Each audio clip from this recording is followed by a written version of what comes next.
Olá, meus queridos, sejam bem-vindos a mais uma videoaula no canal História com Júnia Lemos. Eu sou a Júnia Lemos e hoje nós vamos dar prosseguimento ao nosso estudo sobre o Segundo Reinado. Como eu disse antes, um dos conteúdos mais cobrados do Enem, né? Vamos lá para a nossa revisãozinha. Hoje nós vamos falar das leis abolicionistas, das questões externas, né, dos conflitos externos que o Segundo Reinado, que Dom Pedro II vai ter que enfrentar aí também, e vamos falar aí da questão, né, do golpe para a proclamação da República. Tudo bem? Então vem comigo. Vamos lá falando sobre as leis abolicionistas. Antes da gente falar das leis abolicionistas, nós temos que saber que a abolição da escravidão acabou de vez no Brasil em 1888. Mas antes desse ano, né, que coloca fim à escravidão, nós vamos ver que outras regiões do Brasil já haviam acabado com a escravidão. Ceará e Amazônia haviam libertado os escravos em 1884, ou seja, 4 anos antes da Lei Áurea. Muita gente não sabe disso. E isso vai fazer com que vários negros, né, comecem a fugir, migrar aí para a região da Amazônia do Ceará, tentando fugir da realidade em que viviam, né, nas outras regiões do país. O Brasil é o último país a acabar com a escravidão, né? Até Cuba vai acabar com a escravidão antes, vai acabar com a escravidão em 1886, né? Nós seremos os últimos. E vamos ser muito pressionados pela Inglaterra para que venhamos acabar com esse sistema de escravidão. Mas não é porque a Inglaterra ela é bondosa, caridosa, tem um coração quebrantado, está preocupado com a situação do negro, não. É pelo próprio perfil econômico da Inglaterra, né? Ela precisa de mercado consumidor. Que mercado consumidor que ela vai enxergar no Brasil? O negro livre, mão de obra livre é igual ao mercado consumidor. Nós vamos ver que quando a corte foge para o Brasil, né, ela foge com apoio inglês, né, e chegando aqui, Portugal terá que assinar algumas medidas, alguns tratados com os britânicos, né? Um deles é o Tratado de 1810, que é o Tratado de Comércio e Navegação. Uma das exigências aí que nós vamos ver que os ingleses farão nesse tratado aí é que o Brasil já comece a libertar os escravos, né? Acabar com a escravidão. Só que nós vamos ver que Dom João vai protelar e não vai obedecer a esse acordo. Nós vamos ver também que quando o Brasil se tornar independente, aqueles países que reconhecem, dentre os países que reconhecem a nossa independência, está a Inglaterra, e ela faz uma exigência a Dom Pedro I, né, dentro desse reconhecimento, que Dom Pedro começasse o processo aí de libertação dos escravos. Nós vamos ver que Dom Pedro I também vai protelar essa situação e não vai mexer com a questão da escravidão no Brasil. Depois, nós veremos, né, na regência, né, que os britânicos aí vão estar pressionando os regentes pedindo o fim da escravidão e os regentes vão protelar também. Tanto que é no período da regência que surge a famosa lei, né, o termo lei para inglês ver. Agora a situação está ficando diferente, né? Os britânicos estão pressionando mais o Segundo Reinado, o mundo está diferente, igual eu falei para vocês, praticamente Brasil é um dos únicos países a manter a escravidão, e nós vamos ver que os ingleses vão pressionar aí e veremos a primeira lei abolicionista, né, a primeira lei aí contra o tráfico negreiro a surgir, que será a Lei Bill-Arbiden de 1845.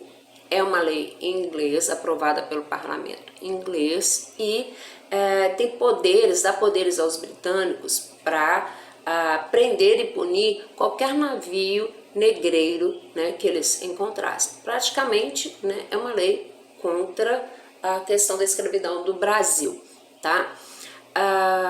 Nós vamos ver aí que essa lei ela está muito relacionada a um revanchismo aí que os ingleses tinham com o Brasil, né? Porque na aula passada vocês viram, foi criada a tal da Tarifa Alves Branco em 1844, uma tarifa de perfil muito próximo do protecionismo para a economia brasileira. Ela determinava que produtos sem semelhantes que viessem de fora teriam uma taxa de importação de 30%. Produtos com semelhantes, né, que viessem de fora, teriam uma taxa de importação de 60%. Os britânicos vão ficar insatisfeitos com essa medida e um dos motivos aí, né, da pressão da lei Bill-Abingdon está relacionada à tarifa Alves Branco, além de todos que eu já falei, né, da questão da necessidade de mercado consumidor e tudo mais, e do fato do Brasil estar protelando e enrolando a Inglaterra. Mas a tarifa Alves Branco aí é um estopim aí para que a Bill-Abingdon seja criada. Depois da Bill-Abingdon, nós vamos ver, vai ser criada a Lei Eusébio de Queiroz em 1850, né? Ela é uma lei brasileira, né? E praticamente vem para atender a pressão britânica aí. Ela determina o fim do tráfico negreiro e volta a reafirmar o que eu já tinha dito antes, a questão da necessidade da Inglaterra em impressionar tanto o Brasil com a questão das leis, mas pela necessidade de ter mão de obra assalariada, ok? Então vamos lá, não pela bondade dos ingleses, hein, mas por essa questão aí de mão de obra assalariada é igual a mercado consumidor. Vamos lá então para a Lei do Ventre Livre. Lei do Ventre Livre, criada em 29/9/1871. Essa é uma lei criada pós-Guerra do Paraguai. E ela tem um apoio muito grande de uma personagem interessante, né, da nossa história, da nossa literatura, que é o Machado de Assis. O Machado de Assis é negro, né? Todos sabem disso, apesar de em algumas imagens ele aparecer como se fosse branco, né? Nós vamos ver aí por que isso aí. Ele é um grande escritor e nós vamos ver que a sociedade da época não permitia, né, vincular a imagem de um negro a um dos grandes escritores brasileiros. Então eles vão branquear aí as fotos e as imagens de Machado de Assis. Isso é um conteúdo para outro momento. Em um outro momento eu venho falando sobre essa questão aí. Mas vamos lá. Machado de Assis, né? Ele era, mais pro final da vida dele, nós vamos ver que ele vai estar epilético, né? Ele é gago. Então, para ele fazer discurso em prol da libertação dos escravos, era complicado. Então, de que forma ele vai atuar nessa libertação? Nós vamos ver Machado de Assis, nessa época como ministro, tentando fazer com que, além do ministro de Dom Pedro II, nós vamos ver que ele vai tentar fazer com que essa lei do ventre livre seja cumprida, né? Ele vai tentar fazer com que ela seja cumprida, vai tentar inspecionar, né? Inspecionar para ver se está tudo funcionando direitinho. Lógico que ele não vai conseguir 100%, né? Nós vamos ver no prosseguir da aula que muitos senhores aí vão tentar burlar e vão conseguir burlar essa lei. Mas Machado de Assis, como negro, tenta fazer aí o máximo possível para que essa lei seja cumprida. Vamos lá. A lei do ventre livre também é chamada de Rio Branco, né? Em homenagem a um dos políticos, né? O Barão do Rio Branco, que está lá na elaboração do projeto. Como já disse, ela é elaborada após a Guerra do Paraguai. Por quê? Porque os soldados da Guerra do Paraguai, a maioria, são negros, né? Que foram obrigados a ir para a Guerra do Paraguai ou foi prometida para eles a libertação da escravidão quando eles voltassem da Guerra do Paraguai. Então nós vamos ver aí que esse negro, ele volta da guerra vitorioso e ele vai ver seus parentes aí escravizados. Nós vamos ver em charge aí, ó, inclusive uma charge que já caiu no Enem, que é essa que vocês estão vendo aí, né? É uma charge que já foi cobrada, né? Eles já trabalharam essa ideia do negro voltando e vendo seus parentes escravizados e tudo mais.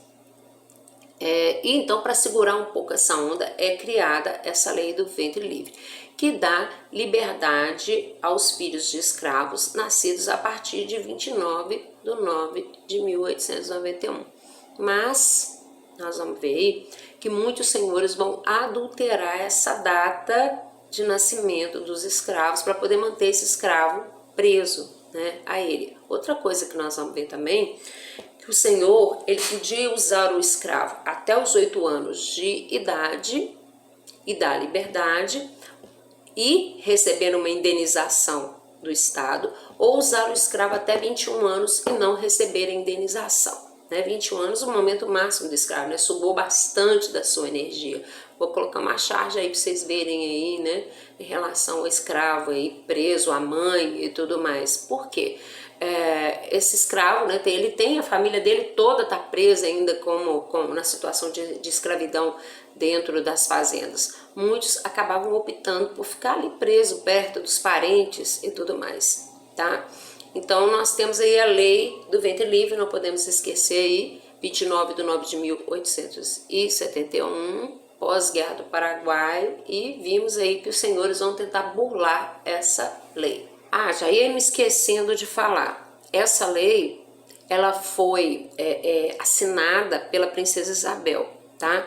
Nesse período, é o período que a princesa Isabel está como regente do Brasil. É a primeira regência dela no Brasil. Dom Pedro vai estar viajando, né? Ele vai estar pela Europa fora, né? Inclusive tem a famosa, não só pela Europa, ele vai estar dando um tour pelo mundo. Nós temos até a famosa foto dele lá no Egito e tudo mais. Então vamos para mais uma lei, né, que é a lei do sexagenário, ou lei Saraiva-Cotegipe, de 28 de setembro de 1885, tá? Essa lei também é, igual eu falei, chamada Saraiva-Cotegipe, em consideração o ministro Barão de Cotegipe, que era um ministro conservador do Segundo Reinado. E o que ela estipulava? Liberdade para os escravos com mais de 60 anos e a obrigatoriedade do senhor de indenizar esse escravo, né?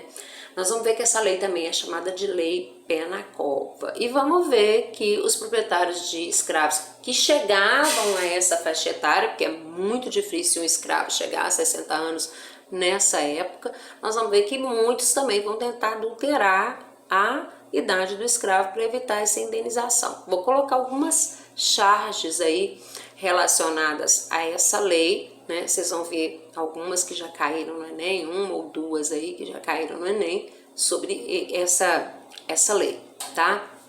Por que nós vamos ver tantas charges aí no governo de Dom Pedro II? Nós vamos ver que ele era um defensor da liberdade de expressão. Ele era contra a censura. Por isso que vocês vão ver charges, comentários, né, em jornais e tudo sobre o governo de Dom Pedro II. Tá? Ele era favorável à liberdade de expressão, diferente de Dom Pedro I, né, que censurava e tudo mais. Agora, vamos para a última lei, né, que é a que dá liberdade total para os escravos, que é a Lei Áurea do dia 13 de maio de 1888, né, assinada pela princesa Isabel. Ela está como regente, novamente como regente, né? Dom Pedro não está no Brasil, ela está como regente de novo, né? E ela dá liberdade total para os escravos no Brasil. Né? O que leva a princesa, vários são os motivos que levam a princesa a assinar essa lei, né? Dentre elas, a capacidade de conter os conflitos que estavam estourando no Brasil. A gente tem mania, né, quando a gente estuda história, de delegar a princesa Isabel o principal, né, como se ela fosse o principal ponto aí na libertação dos escravos. Nós temos que ver que os escravos já estavam lutando pela sua liberdade, tanto que ela estava tendo incapacidade de conter os conflitos liderados pelos negros. Por isso é um dos motivos que ela assina essa lei. Né? Os escravos já estavam atacando as senzalas, atacando senhores, atacando feitores, fazendo vários motins pelo Brasil afora. Era uma questão de tempo a libertação dos escravos, né, devido ao excesso de conflitos que eles estavam fazendo. Então o que a princesa Isabel vai fazer? Ela assina a lei devido a essa incapacidade que ela está tendo de conter esse conflito. E também uma tentativa de obter simpatia aí dessa camada aí, né?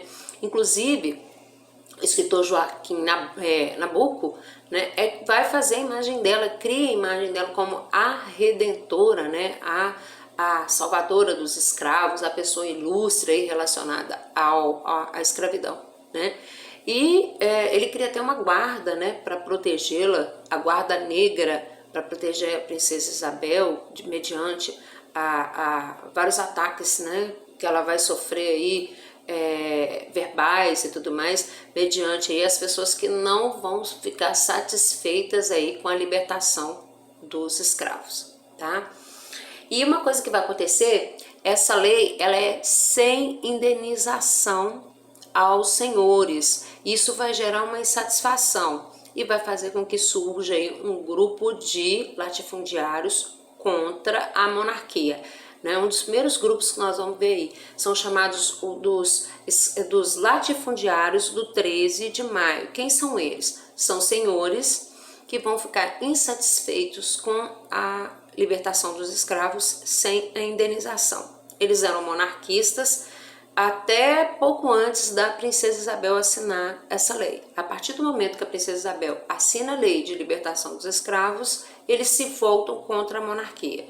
E eles vão começar a pressionar para que a monarquia aí acabe no Brasil. Vocês vão ver aí, ó, também já caiu no Enem, uma imagem aí dos latifundiários do 13 de maio questionando a monarquia brasileira. Vamos lá para a política externa, os conflitos externos que o segundo reinado vai passar, né? Dom Pedro vai passar. Vamos começar pela questão Christian, né? A questão Christian está relacionada à Inglaterra. Quem era Christian, né? Christian era um embaixador britânico que estava aqui no Brasil e ele vai começar uma série de conflitos aí, né, no Brasil devido à tarifa Alves Branco. Ele está insatisfeito com a assinatura da tarifa Alves Branco, aquela que eu falei para vocês, né, que coloca imposto nos produtos vindo de fora. E nós vamos ver aí que oficiais britânicos vão arrumar uma arruaça aí no Rio de Janeiro, não vão estar uniformizados e eles vão acabar presos por soldados brasileiros. O que vai acontecer? O Christian, ele vai exigir que o Brasil liberte os oficiais ingleses e prendam os policiais brasileiros que fizeram a prisão dos oficiais ingleses. Dom Pedro não vai acatar isso aí e o Christian deve ficar insatisfeito. Outro problema que vai acontecer entre Inglaterra e Brasil vai ser um naufrágio, né, o tombamento de um navio inglês cheio de produtos vindo da Inglaterra no sul do Brasil. A carga do navio vai ser saqueada e nós vamos ver que o Christian, né, a Inglaterra exige a indenização desses produtos. A causa, né, entre Brasil e Inglaterra vai ser julgada até fora, né, pelos países da Europa. A Europa vai dar ganho aí para o Brasil e aí nós vamos ver que as relações diplomáticas entre Brasil e Inglaterra serão abaladas. Elas só serão reestruturadas, restabelecidas de novo na Guerra do Paraguai, né? Ainda dentro dessa questão da política externa do Dom Pedro II, agora nós vamos falar numa questão muito polêmica, pelo menos eu acho, que é a questão da Guerra do Paraguai. Por quê? Porque nós temos uma visão da Guerra do Paraguai, que foi a visão até então estudada durante muito tempo, feita baseada no Xavenato, né, um autor que inclusive eu estudei na faculdade, quase todos os professores estudaram a Guerra do Paraguai segundo o Xavenato. E agora está tendo um revisionismo histórico, né? E a Guerra do Paraguai vem surgindo aí com algumas questões polêmicas que historiadores têm levantado, principalmente o autor do Maldita Guerra, que é um autor chamado Doratioto, tá? E ele vem fazendo uma revisão aí dessa questão da Guerra do Paraguai. Eu não vou entrar nesse ponto aqui.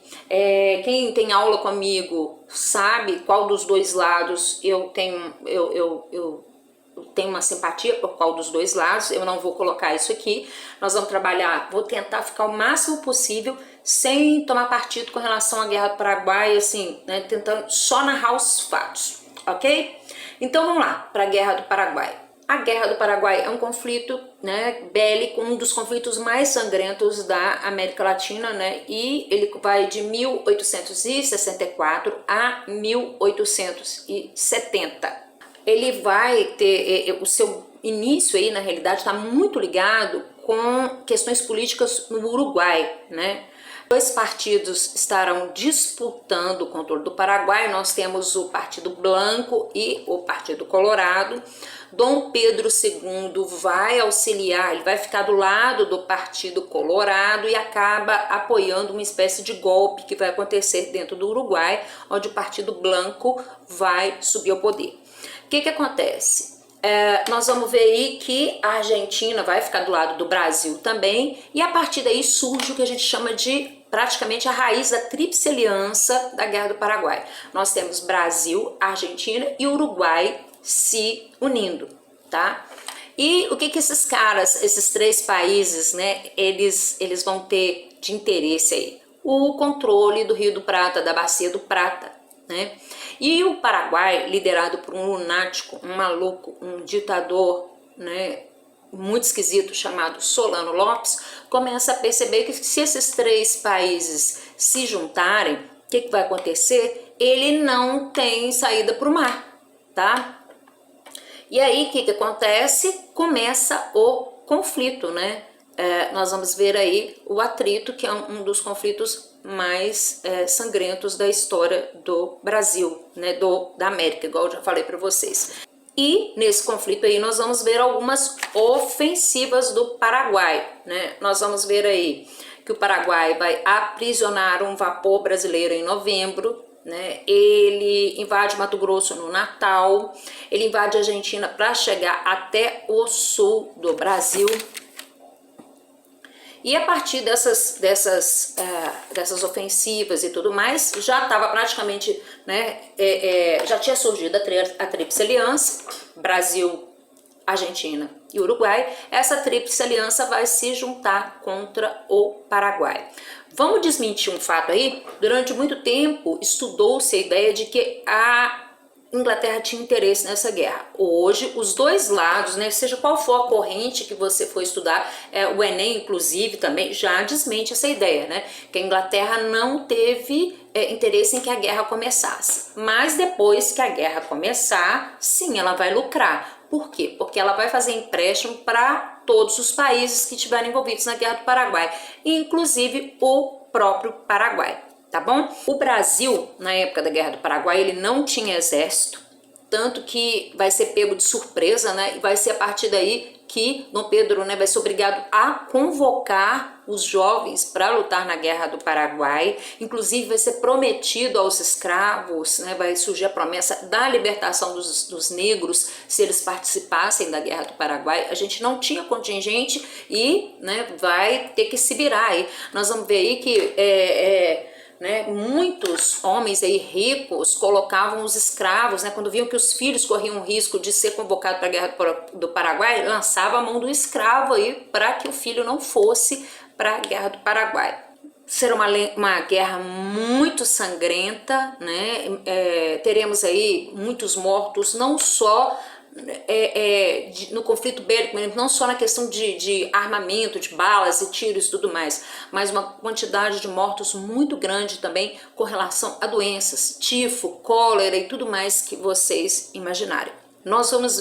O Paraguai, nós vamos ver aí que ele vai sofrer muito com o fim da guerra, né? Ele vai ser obrigado a entregar territórios para o Brasil, né? Pagar indenizações aos envolvidos. Praticamente nós vamos ter anulação política e econômica do Paraguai nesse conflito. Vamos agora, né, estudar aí o fim do Império, né, no Brasil, o fim do Segundo Reinado, né? Vamos ver os grupos que vão ficar insatisfeitos aí com a questão, né, do Segundo Reinado. O primeiro grupo nós já falamos, né, nós vamos ressaltar aí, os latifundiários do 13 de maio, que ficaram insatisfeitos com a libertação dos escravos sem indenização. Vamos ver um outro grupo aí interessante, né, que são os soldados, né, que voltaram da Guerra do Paraguai como vitoriosos e são menosprezados, segundo eles, né, eles são menosprezados aí no governo de Dom Pedro II, baixo soldo, sem participação na vida política do Brasil. Então eles questionam muito isso aí, né? Então nós vamos ver esses soldados voltando aí, e esses soldados, eles vão tomar contato com uma corrente que está surgindo na França, né, que é o positivismo do Auguste Comte. Nós já falamos aí na aula passada. E o positivismo, ele tem a ideia de que o conhecimento científico seria a única forma de conhecimento verdadeiro, tá? O lema dele, vocês vão ver, tá muito próximo ao da nossa bandeira, né, que é ordem e progresso. O lema do positivismo é amor ao princípio, ordem por base e progresso por fim. Então, nós vamos ver que lembra muito a nossa bandeira. Por quê? Porque os militares positivistas vão estar por trás, né, da elaboração dessa bandeira aí. Mas vamos lá para o que nos interessa, né? Então, vamos ver que devido a essa falta de prestígio que o Exército Brasileiro vai estar enfrentando, o Exército também surge como um grupo aí que está insatisfeito com o segundo reinado e que está a fim de passar o rodo, né, no Dom Pedro II aí, e quem sabe ocupar o poder, que é o que nós vamos ver mais para frente, que afinal o golpe da proclamação da República, né, tá chegando o dia aí, né, 15 de novembro, o golpe da proclamação da República, ele é elaborado aí pelos militares, né. Outro grupo que se volta contra Dom Pedro II, nós vamos ver aí, que são os religiosos, né? O Brasil seguia o sistema de padroado. Não sei se vocês já viram falar no padroado, né? O padroado foi instaurado no Brasil por Dom Pedro I. O padroado tinha como uma das características que o Brasil rompia com o Vaticano, né? Não obedecia mais às leis diretas do Papa. Quem determinava, né, quem pagava os salários dos padres do Brasil, quem determinava tudo era o monarca. Era Dom Pedro também, né, era o monarca também, que escolhia os cargos religiosos, né, permitia e proibia estabelecimento de ordens religiosas, construções de edifícios religiosos, então ficava tudo concentrado na mão do monarca. Dentro desse contexto aí, a maçonaria ela vai se fortalecer bastante dentro do Brasil. Inclusive Dom Pedro I e Dom Pedro II eram representantes da maçonaria, né? Vários líderes religiosos aqui dentro do Brasil vão acabar entrando para a maçonaria. E isso vai irritar bastante o Papa, que vai criar uma bula papal no qual ele excomungava todo mundo que estivesse frequentando a maçonaria. Nós vamos ver aí que os bispos do Rio de Janeiro, de Olinda e de Belém vão resolver colocar em prática o que o Papa estava falando, né? Eles vão resolver excomungar todo mundo que estivesse frequentando a maçonaria no Brasil. O que Dom Pedro vai fazer? Dom Pedro II vai mandar prender esses bispos. Nós vamos ver aí que Dom Pedro, né, se arrepende do que fez aí e resolve soltar os bispos, né, do Rio, de Olinda e de Belém e tenta reatar as relações com o Papa. Vocês vão ver numa charge aí, né, o Papa batendo na mão de Dom Pedro com uma palmatória, né, como se fosse punindo Dom Pedro. Essa charge já caiu também no Enem, ela faz uma referência a essa relação aí de Dom Pedro II com a Igreja Católica e essa charge aí, ela tenta mostrar, né, esse momento em que a Igreja Católica ela começa a ter um racha aí com Dom Pedro II, ou seja, né, mais um grupo se volta contra a monarquia brasileira, dessa vez a Igreja Católica. Então, ó, nós temos aí a questão religiosa, que nós já falamos aí, nós vimos aí os cafeicultores que não receberam sua indenização, né, os republicanos do 13 de maio, e temos também os militares que estão insatisfeitos com a monarquia, né, com o governo de Dom Pedro II. Então a situação para Dom Pedro II está complicada. Agora nós vamos falar sobre a proclamação da República, outro assunto extremamente polêmico. Por quê? Porque muitas pessoas não aceitam a ideia de que a nossa proclamação foi feita através de um golpe militar, né? Que não houve participação popular no processo, né? Que foi todo um arranjo feito pelos militares brasileiros da época, né? E sobre essa proclamação, eu já fiz um vídeo para vocês. Até quando eu fiz sobre temas de redação, que eu trabalhei a questão da fake news, vou deixar o card aqui para vocês, tá? Por que eu falei da fake news na proclamação da República? Porque nós vamos ver que duas falsas notícias, né, duas falsas histórias aí vão ser contadas dentro para Deodoro da Fonseca, ele vai acreditar e vai acabar apoiando a proclamação da República. Vamos lá. Nós vamos ver que os militares, eles estavam insatisfeitos com o segundo reinado, né, com a monarquia. Por quê? Porque os militares não tinham participação política, tinham baixos soldos, voltaram da Guerra do Paraguai como heróis, não eram reconhecidos, né, pleiteavam cargos e não conseguiam. Uma série de coisas acontecia aí dentro do Brasil que deixava os militares insatisfeitos. Para piorar, os militares na Guerra do Paraguai tomaram contato aí, né, próximo à Guerra do Paraguai, tomaram contato com uma corrente filosófica que estava surgindo na França, né, que é o positivismo, né, a ideia aí, né, do positivismo e tudo mais.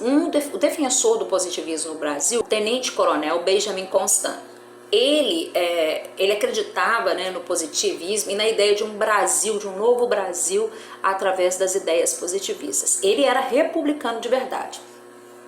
Já o outro líder do movimento que nós vamos estudar, né, da proclamação da República, é o Marechal Deodoro da Fonseca. Já o Marechal, ele era monarquista convicto, né? Ele falava que não ia dar golpe de jeito nenhum, porque Dom Pedro era amigo dele, que ele devia favores a Dom Pedro II, né? Inclusive ele falava isso, devo-lhe favores. E uma outra frase dele, né, era que o Brasil não estava educado para ter uma república, né? Ele falava isso aí batido, né? Então ele era monarquista convicto. E o que leva esse monarquista convicto, então, a mudar de lado, né? Nós vamos ver aí que os republicanos vão espalhar um boato no Brasil, né, no dia 14 de novembro aí, de que Deodoro da Fonseca e Benjamin Constant seriam presos por ordem de Dom Pedro, né, por ordem também do Visconde de Ouro Preto, né? Mas era falso esses boatos, mas isso aí deixou o Deodoro já, né, com a cabeça, com o cabelo em pé. E Quintino Bocaiúva, um republicano que queria que a república acontecesse de qualquer jeito, né, chega no ouvido de Deodoro da Fonseca com outro boato, falando que o novo ministro, o primeiro-ministro do Brasil, seria o Gaspar Martins, um inimigo antigo, né, do Deodoro da Fonseca. Eles disputaram aí uma moça no sul, né, a moça acabou caindo na lábia do Gaspar Martins e o Deodoro da Fonseca nunca aceitou isso. O Deodoro, insatisfeito, então, achando que o primeiro-ministro seria esse inimigo dele, né, ele proclama a república, né, e a proclamação é feita, né, ele fala assim, ó, diga ao povo que a república foi proclamada. E nós temos aí o exército se movimentando e tudo mais, e vocês vão ver que nós não temos participação popular nessa proclamação da república, tanto que o Aristides Lobo, ele até cita uma frase para ilustrar a nossa proclamação da República. Ele fala, e o povo assistiu bestializado. Significa o quê? Que o povo não participou, que não houve participação popular. Foi todo um golpe aí, elaborado aí, né, pelos militares e por pessoas que tinham interesse na proclamação da República, menos o povão mesmo. Esse ficou fora do movimento, né, não participou desse processo. E aí, o que acontece com a família real? Nós vamos ver aí que Dom Pedro e a família vão ser expulsos, vão ser mandados para a Europa, tá? E eles saem até de madrugada para que ninguém visse a saída deles, para que não houvesse comoção e tudo mais. E lá eles vão ficar, né? A ossada de Dom Pedro II só volta para o Brasil na década de 20, tá? E dizem que ele levou terra do Brasil para colocar no travesseiro, né? Para deitar, imaginando que estava deitado nas terras brasileiras. Então é isso, meus queridos, nós finalizamos o nosso assunto de hoje. Eu vou pedir para vocês se inscreverem no canal, curtirem os vídeos, deixarem um comentário, tá bom? É importante para que o canal possa crescer. Eu volto aí falando, né, antes do Enem, falando sobre mais temas polêmicos aí que sempre caem, né, na prova que vocês vão fazer, ok?